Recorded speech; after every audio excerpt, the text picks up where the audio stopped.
Buenas. En esta oportunidad vamos a hablar de un tema muy controvertido, que es el tema de quiénes pueden ser herederos, quiénes pueden suceder al causante. Al efecto, nos vamos a situar en el artículo 2279 del Código Civil y Comercial, que dice, pueden suceder al causante. Inciso A, personas humanas existentes al momento de su muerte. Inciso B, las concebidas en ese momento, que nazcan con vida. Mal redactado este inciso, pero bueno, es concebidas antes de la muerte, obviamente, y que nazcan con vida. Inciso C, que es el inciso en controversia, las nacidas después de su muerte mediante las técnicas de reproducción humana asistida con los requisitos del artículo 561. Y por último, el inciso D, las personas jurídicas existentes al momento de su muerte o las fundaciones creadas en el testamento. El tema controversial en este 2279 es el inciso C, las personas nacidas después de la muerte del causante mediante técnica de reproducción humana asistida. ¿Qué es lo que sucede? El 2279 alude a estas personas nacidas mediante técnica de reproducción humana asistida, pero lo cierto es que en el Código Civil y Comercial no está regulado las técnicas de reproducción humana asistida post-mortem.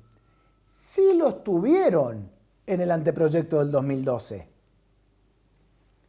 Pero luego, senadores, en el proyecto del 2013, que es el que finalmente se sanciona, lo elimina a estas técnicas de reproducción humana asistida post-mortem. ¿Y qué es lo que decía en ese momento el que era el artículo 563? El artículo decía lo siguiente, artículo que hoy ya no está vigente, pero veamos qué es lo que decía en ese momento. Decía, en caso de muerte del o la cónyuge conviviente de la mujer que da a luz, no hay vínculo filial entre la persona nacida mediante el uso de técnica de reproducción humana asistida y la persona fallecida, no hay vínculo filial, si la concepción de la mujer o la implantación en ella se había producido antes del fallecimiento. Veamos qué es lo que decía ese 563, hoy derogado. ¿Qué es lo que establecía? En caso de muerte del o la cónyuge conviviente, en caso de muerte del o la cónyuge o conviviente de la mujer que da a luz, no habrá vínculo filial entre el nacido mediante la técnica de reproducción humana asistida y la persona fallecida si la concepción de la mujer o la implantación del embrión en ella no se había producido antes del fallecimiento. Es decir, como principio genérico, este 563 prohibía la implantación post-mortem.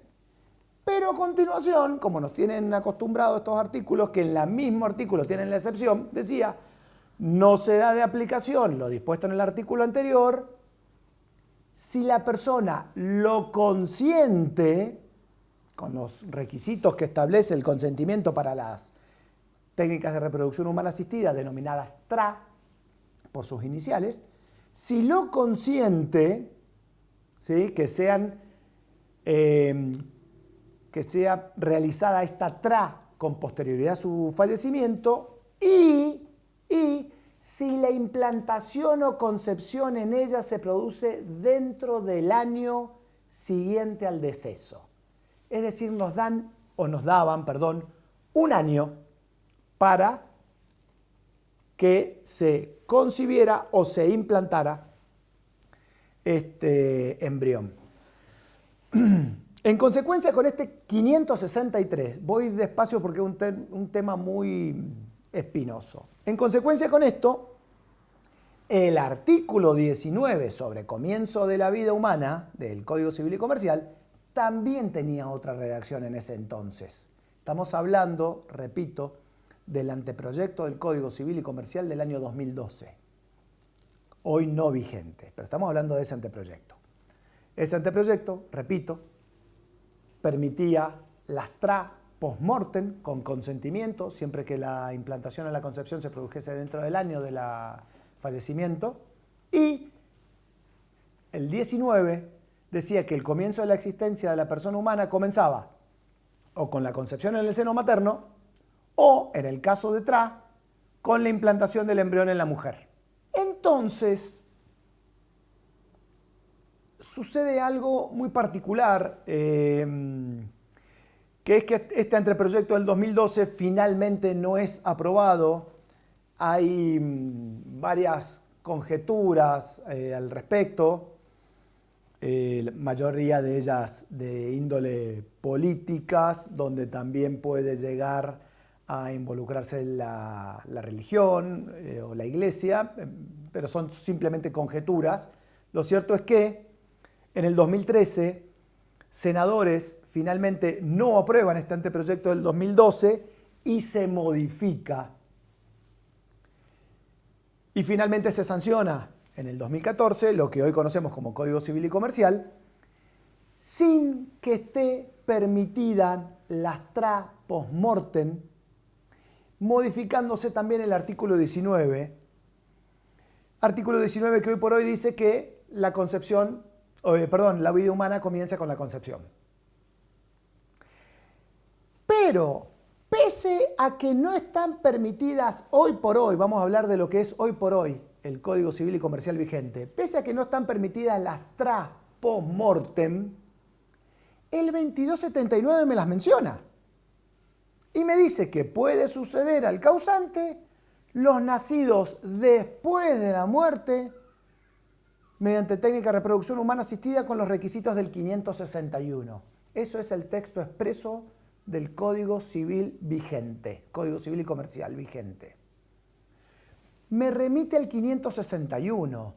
La remisión ya es errónea, porque el 561 me habla de cualquier otra cosa, me habla de las formas y del requisito del consentimiento en las técnicas de reproducción humana asistida. Pero repito, las técnicas de reproducción humana asistida post-mortem no están legisladas en el Código Civil y Comercial. ¿Y están prohibidas? No, no están prohibidas, solo que no están legisladas. Entonces, ¿qué es lo que sucede? Sucede que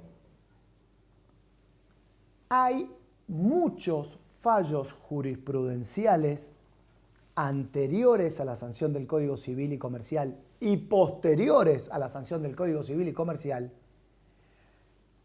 que permiten la utilización de los gametos para concebir a una persona aun cuando su progenitor ha fallecido. Hay fallos numerosos en la Argentina que permiten la utilización de esos gametos, que permiten la extracción cadavérica de esos gametos, o que permiten simplemente la implantación de un embrión ya concebido, pero con su progenitor fallecido. Muchos de estos fallos, o la mayoría diría yo, aluden al derecho de familia. Tienen como base o como fundamento el derecho de familia. Entonces, esa solución que estos fallos jurisprudenciales dan a la exigencia o a la pretensión de la parte actora de poder concebir post-mortem a una persona, a un niño, a un embrión, y de llevar adelante ese embarazo sin el consentimiento expreso de su progenitor ya fallecido, por lo menos uno de ellos. Esos fallos, me pregunto yo, ¿sirven o dan sustento a una solución en derecho de sucesiones en el sentido que la persona nacida mediante tra post-mortem es también heredero del causante? Creo yo que la solución que damos en derecho de familia no tiene que ser la misma que la solución para el derecho de sucesiones. Pese a lo que dice este 2279, inciso C. Porque lo que yo creo es que este 2279, inciso C, hay que vincularlo con ese mismo 2279, inciso A e inciso B, y haciendo un juego armónico de estos tres incisos, podemos nosotros concluir que pueden suceder al causante las personas existentes, las personas humanas existentes hasta el momento de su fallecimiento, los concebidos que nazcan con vida, y si fueron concebidos contra A, que hayan sido concebidos antes de la muerte y que sean implantados con posterioridad a la muerte, es decir, que se ha implantado el embrión ya concebido. ¿Y cuánto tiempo tiene ese embrión para ser implantado? No tenemos norma alguna que lo limite. Puede ser implantado dentro del año, dentro de los 2 o dentro de los 10.